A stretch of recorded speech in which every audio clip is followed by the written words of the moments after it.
তো hello everyone, কি অবস্থা সবার? আজকে আমি চলে আসলাম প্রথম অধ্যায় এবং দ্বিতীয় অধ্যায়ে সৃজনশীল নিয়ে। দেখা যাচ্ছে এটা হচ্ছে চট্টগ্রাম বোর্ডের প্রথম কোয়েশ্চেন। আইসিটি ক্লাসে শিক্ষক টেলিভিশন, মোবাইল, রেডিও সহ অনেক গুরুত্বপূর্ণ ডিভাইস বর্তমানে ক্ষুদ্র আকার এবং অধিক ক্ষমতা নিয়ে পাঠদানকালে এই সবই সম্ভব হচ্ছে আইসিটির সাম্প্রতিক প্রবণতার ব্যবহৃত বিশেষ প্রযুক্তির কারণে। আচ্ছা, এক পর্যায়ে তিনি একজন শিক্ষার্থী জাতীয় বিজ্ঞান ও প্রযুক্তি জাদুঘরে থিয়েটারে 3D মুভি। আমরা কথা বুঝে গেছি ওখানে কিরকম। আচ্ছা, প্রথমে আসো বায়োমেট্রিক কি? বায়োমেট্রিক মানুষের আচরণগত এবং বৈশিষ্ট্যকে শনাক্ত করার একটা সিস্টেম। প্রযুক্তি প্রযুক্তির সাহায্যে একাধিক জীবের জিনোমকে জোড়া লাগিয়ে নতুন জীব সৃষ্টি করা যায়। হ্যাঁ, জীব প্রযুক্তি বা জেনেটিক ইঞ্জিনিয়ারিং দেখলে হয়ে যাবে। ওকে, এবার চলে আসা অধিবক্তা উল্লেখিত বিশেষ প্রযুক্তিকে চিকিৎসা এবং খাদ্য শিল্পের ভূমিকা ব্যাখ্যা করো। আচ্ছা, খেয়াল করো তো, চিকিৎসা এবং খাদ্য শিল্পে এখানে একটা কথা বলছে, দেখো তো, বর্তমান ক্ষুদ্র আকার এবং অধিক ক্ষমতা নিয়ে পাঠদানকালে। তাহলে এই কথাগুলো দেখে আমরা বুঝতেছি এটা হচ্ছে, এবং এখানে বলছে চিকিৎসা এবং খাদ্য শিল্পে, তাহলে এটা কি হবে?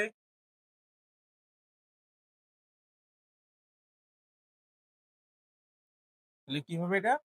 Nano technology. ওকে, তাহলে ন্যানো টেকনোলজির ভূমিকাগুলো লিখলে হয়ে যাবে। ওকে, এবার চলে আসো পরেরটাতে, উদ্দীপকে মুভি দেখার প্রযুক্তির শিক্ষা এবং গবেষণা। একটা শিক্ষা গবেষণাকে আধুনিক রূপ দিতে সক্ষম।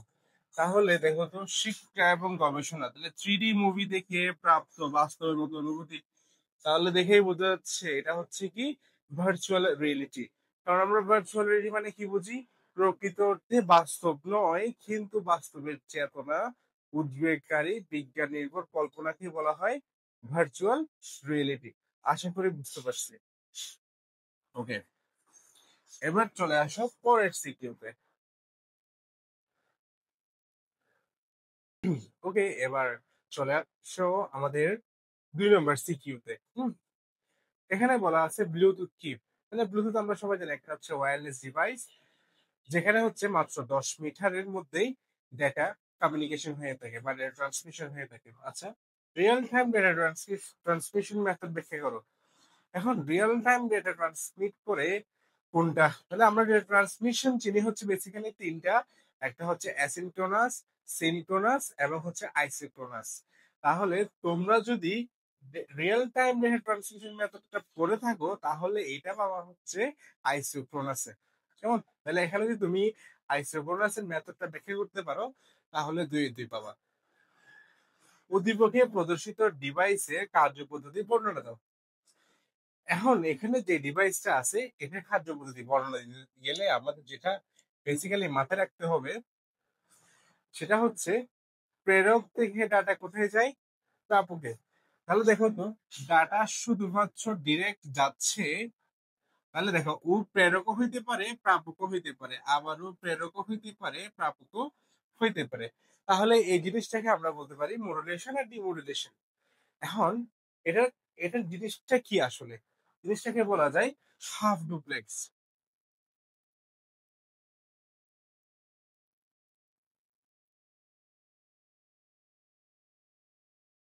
তাহলে তুমি যদি এখানে হাফ ডুপ্লেক্স কথাটার বর্ণনা দিতে পারো, তাহলে তুমি কিন্তু ফুল মার্ক পেয়ে যাচ্ছ।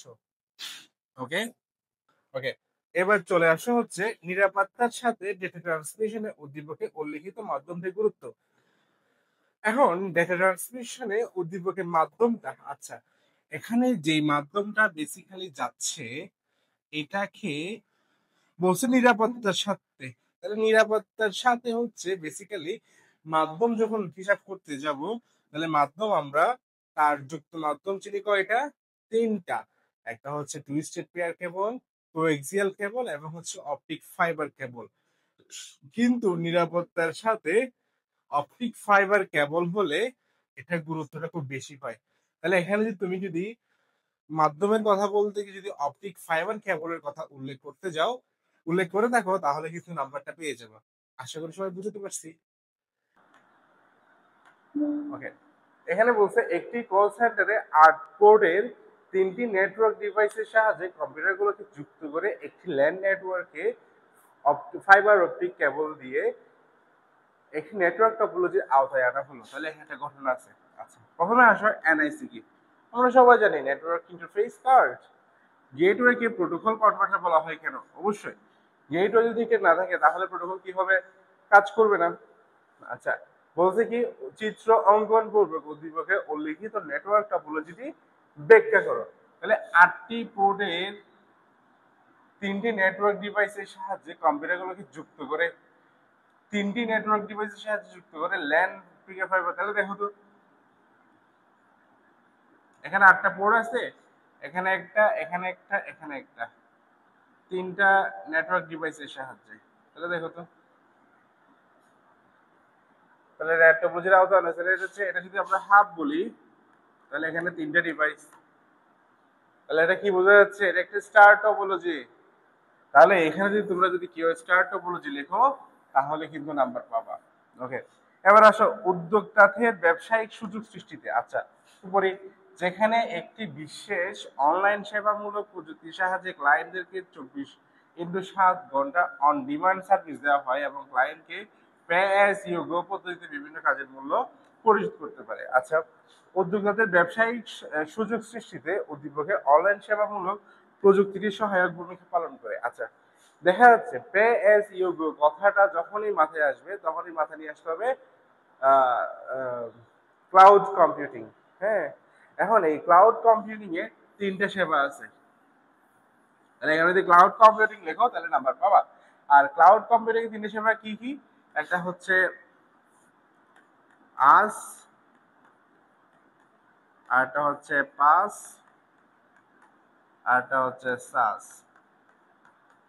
আস মানে হচ্ছে infrastructure as a service, platform as a service, software as a service. Basically cloud computing আমাদের এই 3টে সার্ভিস দিয়ে থাকে। আশা করি বুঝতে পারছি। এই 3টে সিকিউই এর মধ্যে আমার যতটুকু মনে হয়েছে 1 নাম্বার এবং 3 নাম্বারটা খুবই সহজ ছিল। 2 নাম্বারটা একটু কনফিউজিং ছিল। অনেকের কাছে মনে হতে পারে এটা অপটিক্যাল ফাইবারও হতে পারে। এখন ডিপেন্ড করতেছে আসলে আনসারটা কেমন হইতে পারে। এটা যদি অপটিক্যাল ফাইবার হয় তাহলে কিন্তু আনসার হয়ে যেতে পারে। ঠিক আছে, ওকে। তাহলে আশা করি সবাই বুঝতে পারছো প্রথম এবং দ্বিতীয় অধ্যায়ের সিকিউ গুলা। নেক্সট ক্লাসে আমি তোমাদের অন্য কোনো বোর্ড নিয়ে আসবো। ঠিক আছে, ততক্ষণে আমার সাথে থাকিও। লাইক, কমেন্ট এবং সাবস্ক্রাইব করিও। ওকে, আল্লাহ হাফেজ।